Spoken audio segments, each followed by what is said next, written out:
Welcome to Outlander Media Network. I'm Kirby Lee Bailey, and I'm with the notorious Mickey Avalon. Welcome to the show, my man. Hey, thank you. How was Smith's Old Bar last night?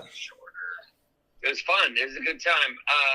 A lot of people were scared that a storm was coming, but I don't think it came till a few hours after we played. But it was a great time. A lot of people came. Good time. Were y'all upstairs or downstairs?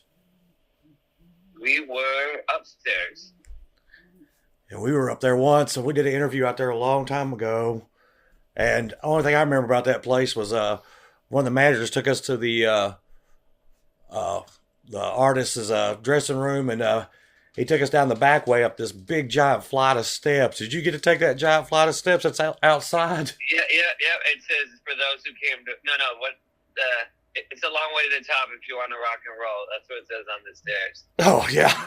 Well, I won't forget. I think I saw Elvis Presley and my grandfather at one point that when I was going up those steps. Wow. Yeah, it was a rough one. But they had a lift for all the equipment. Okay, I was wondering how they got that up there because I was like, sure to God they didn't carry all that equipment up them stairs. Yeah. Well, I've been tracking you for a long time. When I first started following you, you were on a label, Suburban Noise Records, years ago. Yep. And got the album Loaded, and I think I got Get Even was on there. Yep. And then they reformed again, and you released Speak of the Devil on there. Yep. That was. I think I put out a few records with that. I mean, that guy was my manager at the time, and then they put out those two records. Now I just pretty much put them out myself, with whoever I produced the record with, whoever produced the record. But yeah, those were Loaded and Speak of the Devil. Speak of the Devil, they took some songs we already put out and then re-put them out. But first it was Interscope with the first record, and then Suburban Noise did Loaded was pretty much recorded at the same time as my first record. Yeah, like I say, I've always been a big CD collector, and I have all three of the ones from Suburban Noise on my CD collection. Oh, nice! I got to send you the new, the Postcards from Hell. There's a CD. There's a vinyl and a CD. So I'll send you one. Let me know after I get, or send Sierra the address. I'll send you one. Are you gonna have it at the merch stand tomorrow night? Because if you got the merch, I'll just buy it at the merch stand. Oh yeah, you're gonna be Yep. Like I said, I've been listening. So you're in Nashville, not in Atlanta. No, I'm in Nashville. Yeah. Oh, great. Yeah, you've been one of my bucket list artists I've been trying to catch, and it seems like I have a lot of bad luck trying to catch you. Well, tomorrow is tomorrow's an early show, so come on out 7:30. We got vinyl and CD at the merch booth. We're driving into town right now. I'm staying at my buddy Hank Three's house, and we're ready to rock tomorrow. Yeah, I was beginning to think that bad luck was going to hit me again with you because we were supposed to see you in January, and the weather hit us over here. Yeah, it hasn't happened too many times in my career. I think that was only the second or third time, but we're back now. So bad luck will not hit tomorrow unless you have another form of bad luck that I hope you don't. Like I said, I hope not. God, no. Like I said, I love your music. It's always very entertaining. I call it sleaze rap. Do you have a different name for it? I don't really have any names for it. I think that's a good one. Sleaze rap is good. Strip hop, I don't know. I just do my thing. Strip hop's a pretty awesome name for it too. You might be the inventor of it. It's me and my DJ Mackie, and then he plays guitar during the show too. And then he produced the last record we put out, Never Satisfied. We don't have a CD of that yet, but when we do, I will get you one for your collection. Oh, awesome. Like a lot of people kind of make jokes with me when they see me in the gym, and And I was asking somebody what time it was. And they said, won't you look at your phone? I said, that's not a phone. They said, what is that? I said, it's a CD Walkman. I said, I don't carry a phone in here. I like your style. Yeah, I just don't. I've always liked to. I like to work out, and I like to be left alone. And I'm one of those types that if I listen to somebody's release, I want to listen from start to finish. I don't like the streaming because the streaming doesn't sound as good. I prefer the CDs because the sound quality is always way better. Yeah, I like to be away from my phone as much as possible. Like I go to sleep, I put it on sleep, and then sometimes I won't turn it off for the sleep. Yeah. Like I'll wake up, I'm not sleeping, but especially if it's a day off, then yeah, that thing's not going back on for a while.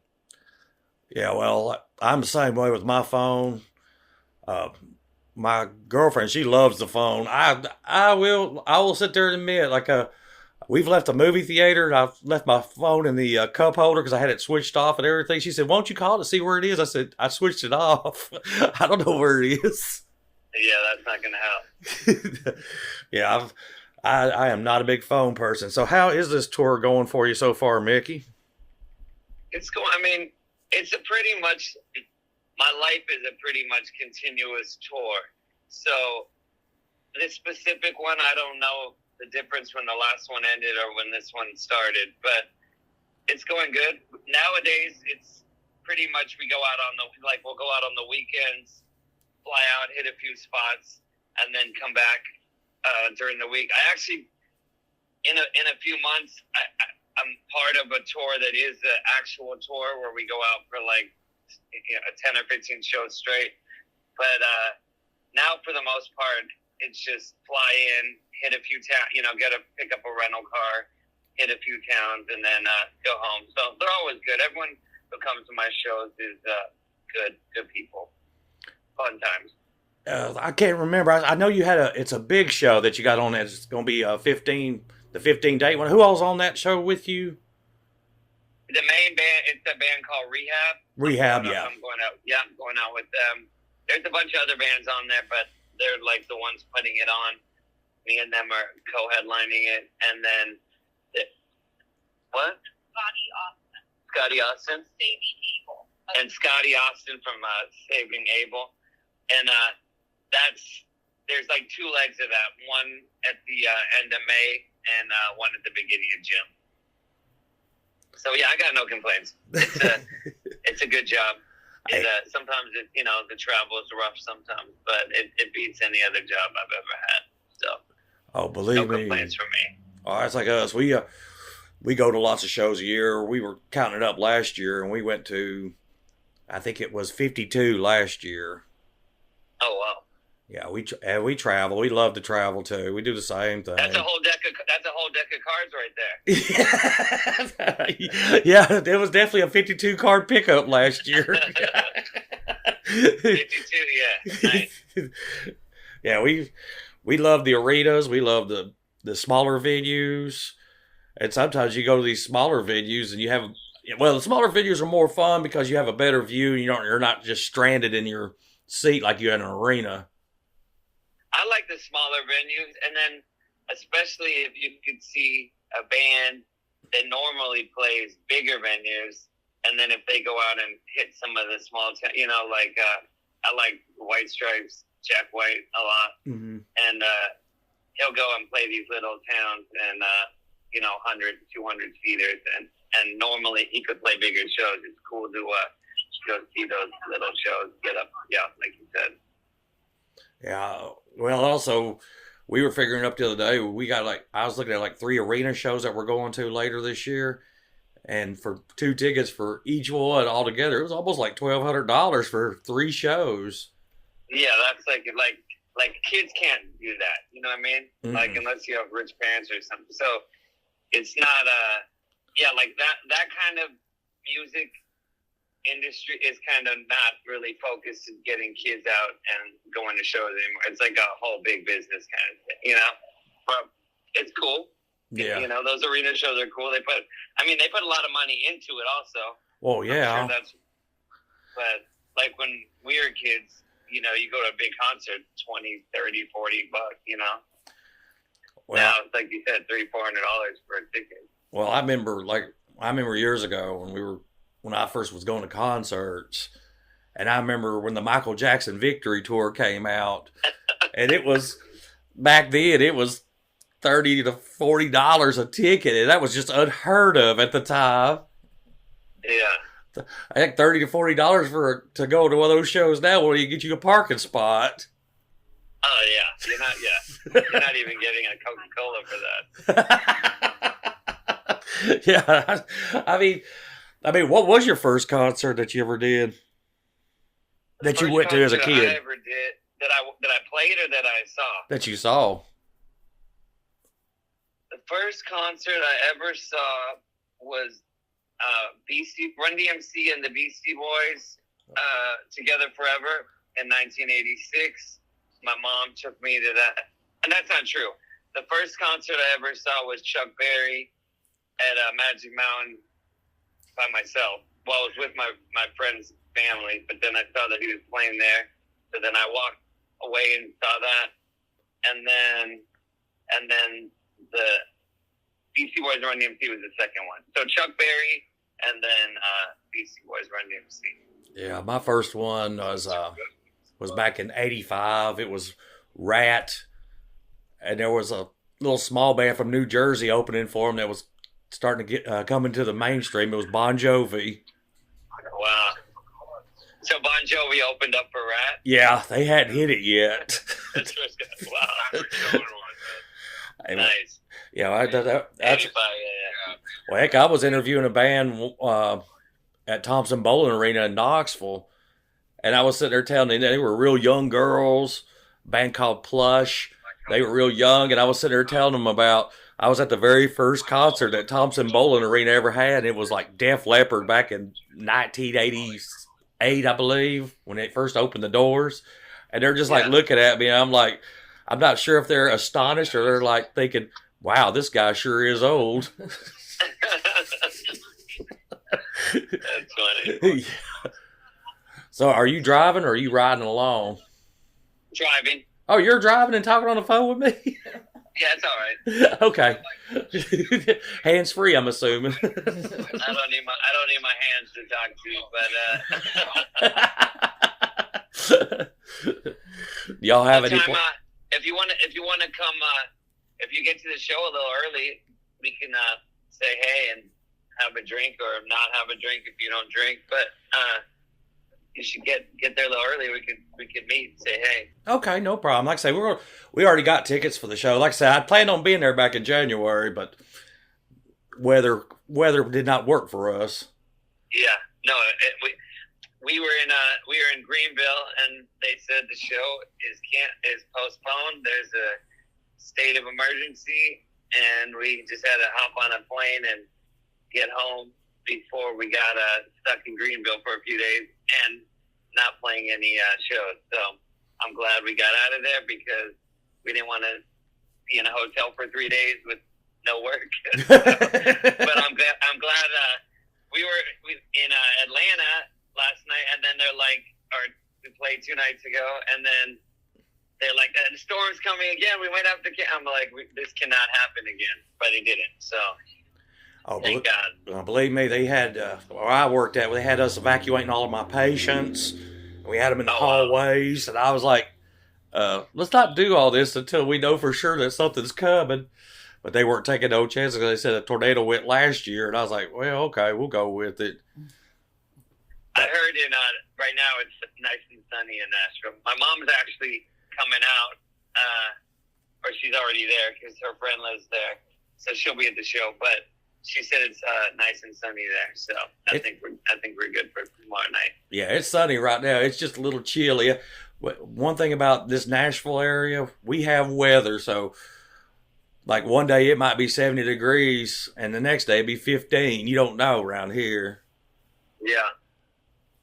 Well, hopefully it'll be nice tomorrow. Yeah, we went out today, and I couldn't believe how cold it was. But like I said, we were out Friday, and it was 70-something degrees, nice and sunny, warm.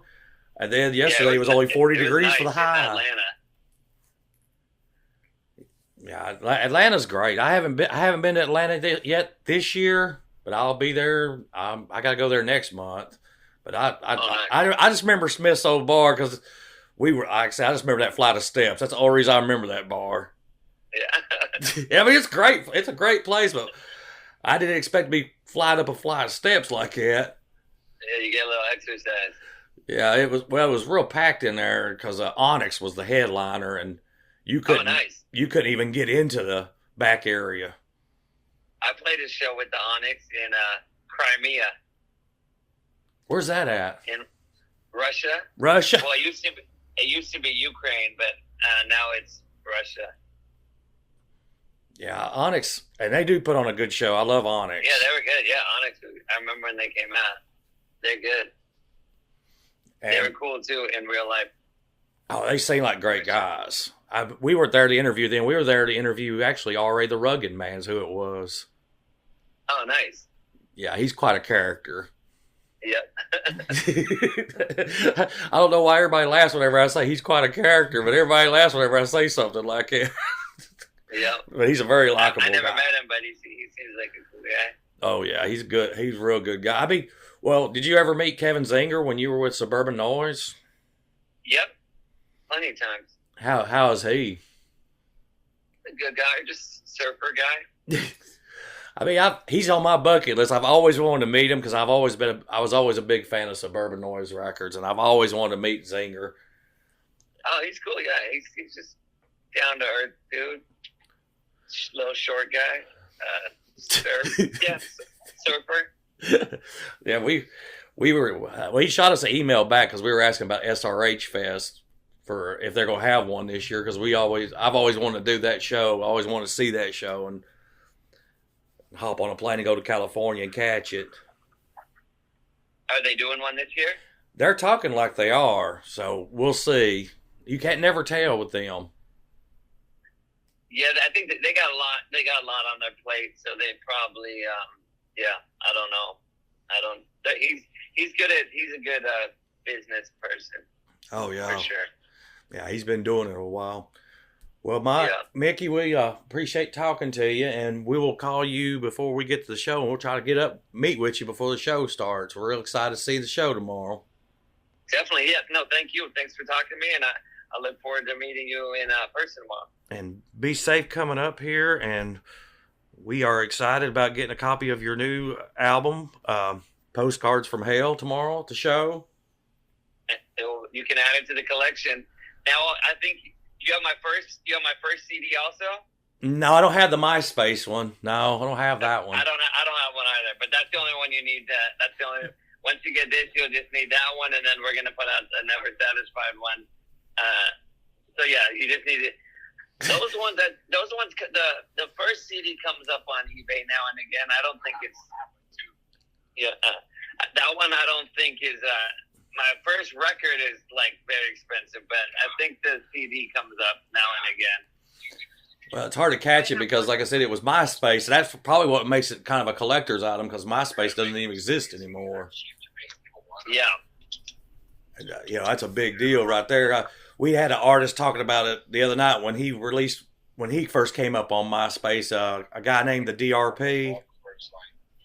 I don't know. And he said he was on MySpace at one point. I was like, Lord. Well,